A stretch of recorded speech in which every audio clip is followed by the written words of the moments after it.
असीं शुरू की हुई है जी तुहाडी नवीं दिस अद्धी बुक, जिस विचों असीं कर रहे हैं जी तुहाडे पहले कवि भाई वीर सिंह जी नूं। भाई वीर सिंह जी दी रचनावां दे विचों कुछ रचनावां असीं साडी पिछली क्लासां दे विच कर चुके हैं, जिन्हां दे विचों पहली जिहड़ी रचना सी असीं उन्हां दी साडी क्लास दे विच कीती सी, ओ सी जी पिंजरे पिया पंछी। उस तो बाद जिस विच उन्होंने एक पंछी के राही जिहड़ी गुलामी की गल की सी कि गुलामी या कैद किसी भी व्यक्ति को पसंद नहीं होती, हर कोई आजाद रहने का जिहड़ा चाहवान है। सो उस तो बाद अगली जी रचना सी उन्होंने वो की सी जी इलम अकल, जिस विच एक ज्ञानी की जिहड़ी हालत है, एक पढ़े लिखे व्यक्ति की एक ज्ञानी की हालत को बयान किया सी, जिस विच वो कहते हैं कि एक अजिहा व्यक्ति जिसने ज्ञान प्राप्त करने तो बाद असली ज्ञान को प्राप्त नहीं किया। किताबी ज्ञान तो उसको प्राप्त हो चुका है, पर असलीयत का ज्ञान, सच का ज्ञान उसको प्राप्त नहीं सी, जिस कारण कहते सच का ज्ञान, असलीयत का ज्ञान उसको प्राप्त ना होने करके एक जिज्ञासु की जिहड़ी हालत है वो बहुत ज़्यादा बुरी हो जाती है। सो अजिहा जिज्ञासु जिसने ज्ञान प्राप्त किया है उसकी गल करते हुए कहते हैं कि कहते सिर कचकौल बना हथ लीता, उस तो बाद सिर कचकौल बना हथ लीता, पढ़िया द्वारे फिरिया, दर दर दे टुक मंग मंग पाए, तुन तुन के ए परिया, परिया देख आफरिया मैसा जाना पंडित होया। उस बाद कहते जाना पंडित होया, टिके न पैर जमी ते मेरा उच्चा हो टुरिया, एक दिन एक कचकौल ले गया, मुर्शिद द्वारे टरिया, झूठा झूठा कै पलटाया, खाली सारा करया, मल मल के फिर धोता इसनू, मैल इलम दी लाही, कहते देखो एक कचकौल लिशकिया, कवल वांग फिर खिड़िया। सो कहते एक जिहड़ा जिज्ञासु है उसने किताबी ज्ञान प्राप्त किया है, किताबी ज्ञान प्राप्त करने के लिए वो जगह जगह विद्वाना के कोल जाता है, दर दर तो ज्ञान प्राप्त करता है, फिर अपने दिमाग नूं उस ज्ञान के नाल भर लेता है, पर असलीयत का ज्ञान कदे भी उसको प्राप्त नहीं होता। सो जदों उसको इस तरह लगता है कि मैं बहुत ज़्यादा ज्ञानवान मनुष्य बन चुका हाँ, मैं ज्ञानी बन चुका हाँ, पंडित बन चुका हाँ, तो इस खुशी के उसका पैर धरती के उत्ते नहीं टिकता, तो उसके अंदर जिहड़ा है अहंकार की भावना जिहड़ी है वो पैदा हो जाती है, तो दूसरे नालों अपने आप को सर्वश्रेष्ठ जिहड़ा है वो मनन लग जाता है। फिर कहते किसी तरीके नाल परमात्मा की रब्बी मेहर होती है तो उसनों एक गुरु की प्राप्ति होती है। गुरु की प्राप्ति होने के नाल जदों गुरु के सामने वो अपने ज्ञान दी गल्लां करता है तो गुरु ने उसके दिमाग के विचों इस झूठे ज्ञान को जिहड़ा सी वो कढ दिता ते उसनों असलीयत का ज्ञान कराया। जदों मनुख नूं असलीयत का ज्ञान प्राप्त हो जाता है तो फिर कहते उसका दिलो दिमाग जिहड़ा है वो लिशकन लग जाता है तो कमल के फुल वांग खिड़न पैदा है। सो ये सी जी साडी पिछली क्लास में की हुई कविता जिहड़ी भाई वीर सिंह जी की लिखी हुई रचना इलम अकल। सो अज की क्लास है उस जी अज रचना तुहाडे सामने लैके हाजिर होए हाँ, वो है जी साडी रचना कैलों दे गल लगी वे।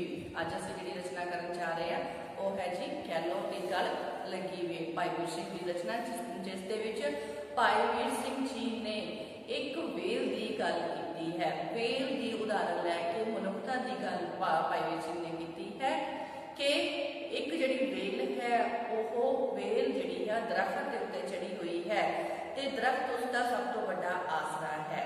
सो कोई व्यक्ति जो उसनों उस दरख्त के नालों खिंच के वख करने की कोशिश करता है तो वेल जिहड़ी है वो अजिहे मनुख के अगे तरले मिन्नतां करती है जो उसनों उस दरख्त तो उस रब्बी आसरे तो वख करन जा रहा है कि उसनों उस नालों वख उस आसरे नालों रब्बी आसरे नालों वख ना करे, क्योंकि वो सिर्फ उसके आसरे ही खड़ी है। जेकर उसने उसका आसरा ही खत्म कर देगा तो वो भी खत्म हो जाएगी। सो सानू भी चाहिए है कि सानू किसी का आसरा जिहड़ा है उसनों खत्म नहीं करना चाहिए।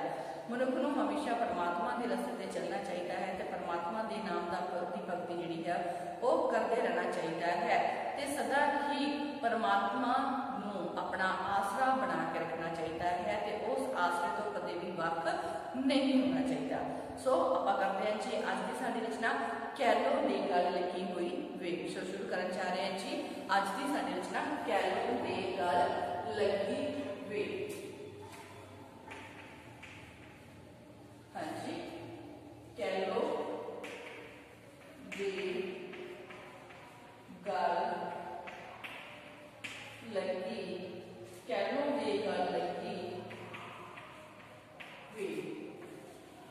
कैलो दे गल लगी वेल दे विच जिहड़ी वेल है वो की कहती है, कहती हाय ना तरीक सानू, हाय ना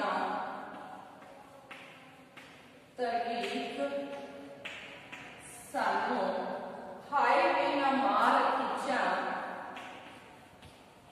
हाय वे ना मार खिंचा, हाय ना तरीक सानू, हाय वे ना मार खिंचा, हाय ना विछोड़ गल लगे हम पापिया, हाय ना विछोड़, हाय ना विछोड़ गल लगे हम पापिया, लगे हम पापिया, हाय ना तुमके मारी, हाय ना तुमके मारी, खिंच ना फटके दे दे, खिंच ना फटके दे दे, वरियां दी लगी साडी छोड़ ना शराबिया,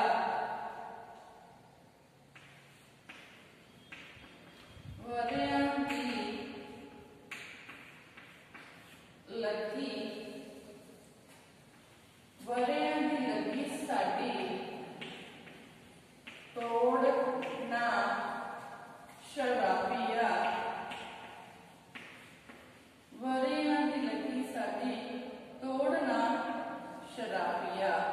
सो ये हैगा जी साडी कैलो दे गल लगी हुई वेल जिहड़ी है उसका पहला पैरा आपां करन जा रहे हैं, जो कैलो दे गल लगी हुई वेल। सो पहला आपां इहदा प्रसंग करांगे जी कि ये काव्य टोटा साडी नवें दिस हद्दे बुक दे विच दर्ज भाई वीर सिंह जी की लिखी हुई कविता कैलो दे गल लगी वेल दे विचों लिया गया है। इस कविता दे विच कवि ने कैलो दे गल लगी हुई वेल नूं केंद्री चिन्ह वजों स्थापित करते हुए संसार दे कठोर अते अन्यायपूर्ण रवैये प्रति साडा जिहड़ा ध्यान है वो दिवाउण दी कोशिश कीती है। रवैये प्रति भावुक अते तीखण जिहड़े प्रतिक्रम नूं साडे सामने रखिया है कि मनुख दा जिहड़ा सुभाव है वो भावुक है ते पर संसार जो कि किते एक इयाली दे बराबर है जो कि दूसरियां दा आसरा खत्म करन दे लई लग्या रहिंदा है। सो कहते कैलो दे गल लग के जिहड़ी वेल है, कैलो दे गल लगी हुई वेल जिहड़ी है वो की मिन्नतां कर रही है इयाली दे सामने। वो कहते हैं कहते हाय ना तरीक सानू, हाय ना तरीक सानू, हाय वे ना मार खिंचा, हाय ना विछोड़ गल लगे हम पापिया, हाय ना कणके मारी, खिंचना फटके दे दे, वरियां दी लगी साडी तोड़ ना शराबिया। सो कैलो दे गल लगी हुई वेल जिहड़ी है वो अपने इयाली दे सामने रोंदी है, करलाउंदी है, मिन्नतां करदी है जो उस कैलो दे गल लगी हुई वेल नूं उस दरख्त ते नालों अलग कर रहा है, उसदे नालों वख करन दी कोशिश कर रहा है। सो उसनूं कहंदी है कि तू मैनू हे इयाली, तू मैनू इस दरख्त ते नालों धू के तरीक धू के जिहड़ा है अलग ना कर, हाय ना तरीक सानू, हाय वे ना मार खिंचा, तू मैनू इस दरख्त नालों धू के खिंचा मार के अलग करने की कोशिश कर रही है, तू इस तरह ना कर, हाय ना विछोड़ गल लगियां नूं पापिया, जिन्हों सानू दोनों नूं आपस दे विच गल लगियां नूं विछोड़ना नहीं चाहिए, ते पाप कदे भी नहीं कमाना चाहिए। हाय ना कणके मारी, तू मैनू कुणके मार खिच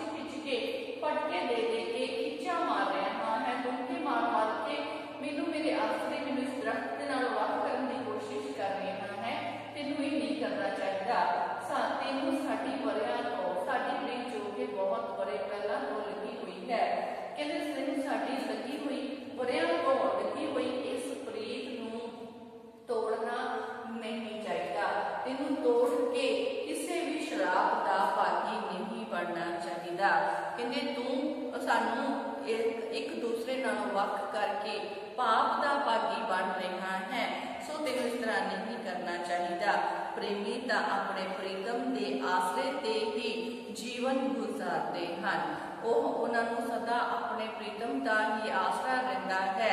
सो उन्होंने अपने प्रीतम तो बिना उन्होंने शरीर के विच जरा जिन्नी भी जिहड़ी जान है वो नहीं रहती। वो एक दूसरे के सहारे ही जिउंदे हैं, एक दूसरे के सहारे ही खड़े रहते हैं। सो इस करके कहते जदों उन्होंने एक दूजे तो परे वख कर दिता जाता है, अलग कर दिता जाता है, तो वो मर जाते हैं, खत्म हो जाते हैं। सो इस करके कि याली तेनों उन्होंने दोनों प्रेमियों नूं विछोड़न का पाप नहीं कमाना चाहिए। इस पाप नूं करके तेनों शराब का भागी कदे भी नहीं बनना चाहिए। सो वेल है वो अपने इयाली के सामने मिन्नतां करती है कि वो अजिहा पाप ना करके शराब का भागी जिहड़ा है वो ना बने। सो हुण आपां चलदे हां जी अगे अगे की गल कर रही है वेल है। कहंदी हाय ना बलुंदरी वे, हाय ना बलुंदरी वे, सुट्टी ना उतार होए। हाय ना बलुंदरी वे, सुट्टी ना उतार होए। होए मतलब जमीन पे। हाय वे ना बलुंदरी वे, बलुंदरी जड़ा है, बलुंदरी का मतलब है जी कि चोट ना पहुंचाए, चोट ना पहुंचाना। सो कहते हाय ना बलुंदरी वे, सुट्टी ना उतार होए। सज्जन गल, सज्जन गलो, सज्जन गलो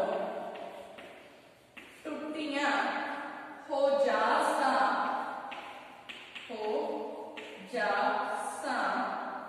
विकलापियां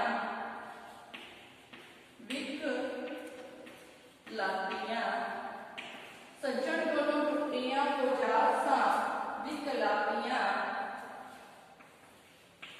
मेरे हट तान नहीं, मेरे हट तान नहीं सका ना, मेरे हट तान नहीं सका ना। खड़ोए पैरी, सका ना खड़ोए पैरी। कहते खड़ी सज्जन आसरे हाँ, खड़ी सज्जन आसरे हाँ। अबला कमजोर, अबला मैं अमापियां, मैं अमापियां। सो जड़ी वेल है वो मिन्नतां कर रही है इयाली दियां कि वो उसनूं वख करन दी कोशिश ना करे। सो वेल जिहड़ी है वो कह रही है, कहंदी हाय ना बलुंदरी वे, हाय ना बलुंदरी वे, हाय ना बलुंदरी वे, सुट्टी ना उतार होए। सज्जन गलों टुटियां हो जासा विकलापियां। मेरे हड तान नहीं सका ना खड़ो पैरी। खड़ी सज्जन आसरे हाँ, अबला मैं अमापियां। सो जड़ी वेल है वो जड़ी इयाली नूं मिन्नतां कर रही है कि कहंदे तैनूं उसनूं बेरहमी नाल जड़ी है बहुत ही बुरे तरीके नाल कहंदे बलुंदरी का मतलब कोई भी चोट ना पहुंचाना। ठीक है जी। सो कहंदे सुट्टी ना उतार होए। सज्जन गलों टुटियां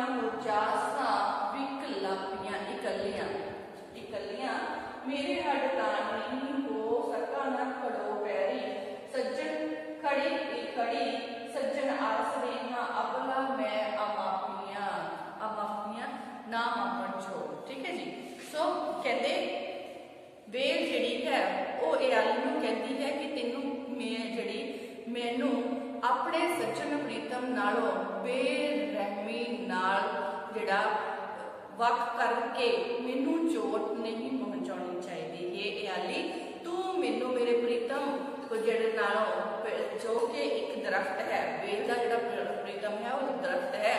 सो कहते तू मैनू दरख्त रूपी प्रीतम नालों वख करने की कोशिश कर रहा है। तेनों अजिहा नहीं करना चाहिए। तेनों मेरे प्रीतम नालों मैनू जिहड़ा है बेरहमी नाल जिहड़ा अलग करन दी जिहड़ी है कोशिश नहीं करनी चाहिए। तो इस तरह करके मैनू बहुत चोट पहुँचा रहा है। सो तू मैनू ये चोट ना पहुँचा, मैनू मेरे प्रीतम दे नालों वख जिहड़ा है वो ना कर। सो तेनू कहती मैनू जिहड़ा है बुरी तरह चोट पहुँचा के जिहड़ा है मैनू मेरे प्रीतम नालों अलग करके जिहड़ी धरती दे उत्ते नहीं सुट देना चाहिए। जेकर तू मैनू दरख्त तो ला के धरती के उत्ते सुट देवेगा तो मैनू जिहड़ा है बहुत वड्डी जिहड़ी चोट है वो पहुँचेगी। कहते सज्जन नालों टुटिया हो जासां विकलापियां। फिर जेकर मैं अपने प्रीतम सज्जन नालों टुट गई, जेकर मैं अपने दरख्त प्रीतम नालों वख हो गई, उसके नालों टुट गई तो मैं इकल्ली रह जावांगी। ते मेरी इकल्ली दे विच इन्नी शरीरक शक्ति नहीं है, मेरे शरीर दे विच इन्नी ताकत नहीं है कि मैं अपने पैरों ते आप इकल्ली खड़ी हो सका। कहते मेरे हड्ड तान नहीं सका ना हो खड़ो इकल्ली। सो कहती मेरे हड्डां दे विच मेरे शरीर दे विच इन्नी ताकत नहीं है कि वो कल्ली जिहड़ी है खड़ी हो सके। मैं तो अपने प्रीतम के आसरे ते ही खड़ी हाँ। मेरे अपने आप दे विच कोई तान नहीं है, कोई शक्ति नहीं है। जेकर तू मेरे इस प्रीतम के नालों मैनू विछोड़ दिता, मेरा आसरा खत्म कर दिता, मैनू ला के पुंजे सुट दिता तो मैं खत्म हो जावांगी, इकल्ली रह जावांगी, क्योंकि मैं जिहड़ी है इस दे आसरे ही जिउंदी खड़ी हाँ। सो लास्ट लाइन कहते खड़ी सज्जन आसरे हाँ। मैं तो अपने इस सज्जन दे अपने इस प्रीतम के आसरे ते ही खड़ी हाँ। जेकर तू मैनू इस आसरे दे नालों वख कर दिता, मैं एक कमजोर जिहड़ी जीव आत्मा वाली हाँ, मेरी स्थिति कमजोर है। सो जेकर तू मैनू इस दे नालों खत्म अलग कर दिता।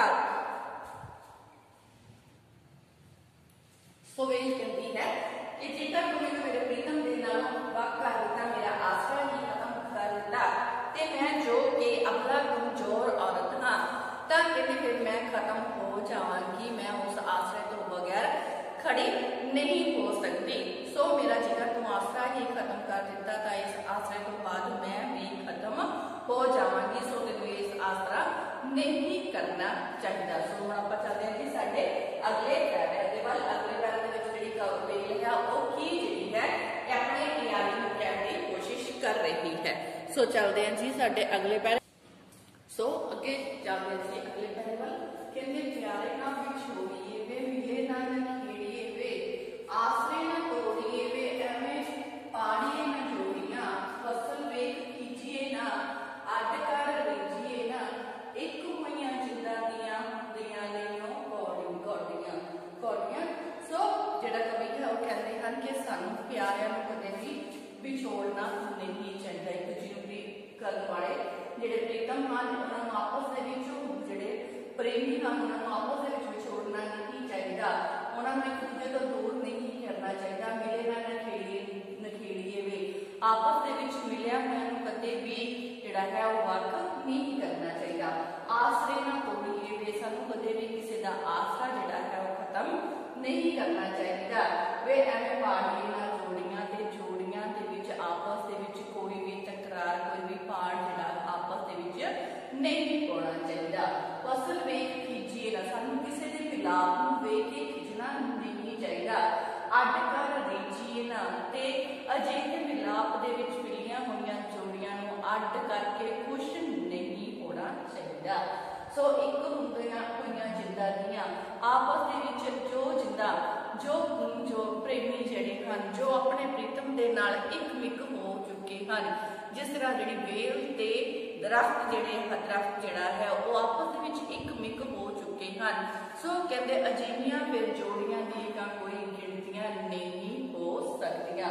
सो एक होईयां जिंदा दियां जिहड़ियां अजिहियां फिर जिंदा हन जिहड़ियां अपने प्रीतम दे नाल इक हो चुकियां हन, ਅਜਿਹੀਆਂ ਫਿਰ ਜਿੰਦਾਂ ਦੀਆਂ ਕੋਈ ਵੀ ਗਿਣਤੀ ਜਿਹੜੀ ਹੈ ਉਹ ਨਹੀਂ ਹੋ ਸਕਦੀ। ਸੋ ਸਾਨੂੰ ਜਿਹੜਾ ਹੈ ਕਿਸੇ ਨੂੰ ਵਿਛੋੜਨਾ ਨਹੀਂ ਚਾਹੀਦਾ, ਕਿਸੇ ਨੂੰ ਅਲੱਗ ਨਹੀਂ ਕਰਨਾ ਚਾਹੀਦਾ, ਕਿਸੇ ਨੂੰ ਤੋੜਨਾ ਨਹੀਂ ਚਾਹੀਦਾ, ਕਿਸੇ ਦੇ ਵਿੱਚ ਪਾੜਾ ਨਹੀਂ ਹੋਣਾ ਚਾਹੀਦਾ।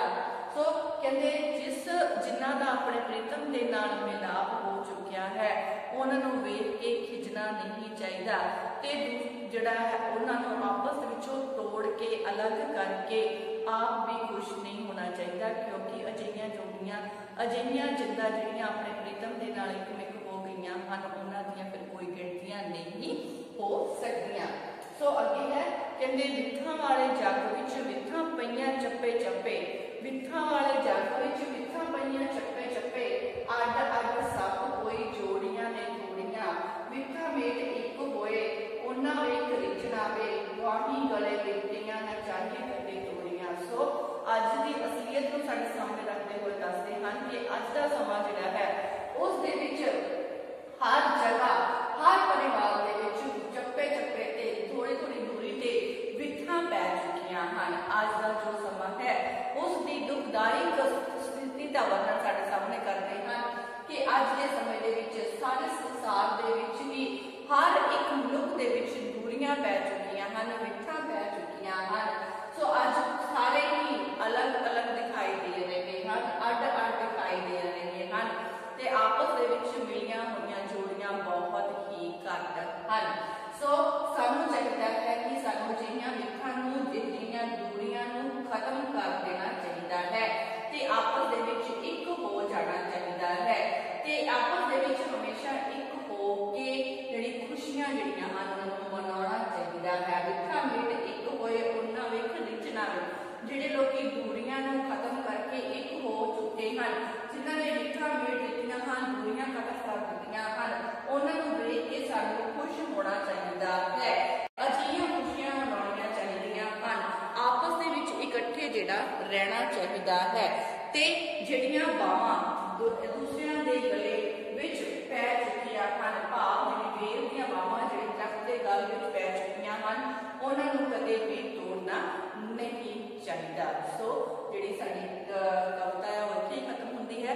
ਉਸ ਦੇ ਨਾਲ ਅਸੀਂ ਅੱਜ ਸਾਡੀ ਕਲਾਸ ਵੀ ਇੱਥੇ ਹੀ ਖਤਮ ਕਰਾਂਗੇ। ਧੰਨਵਾਦ ਜੀ।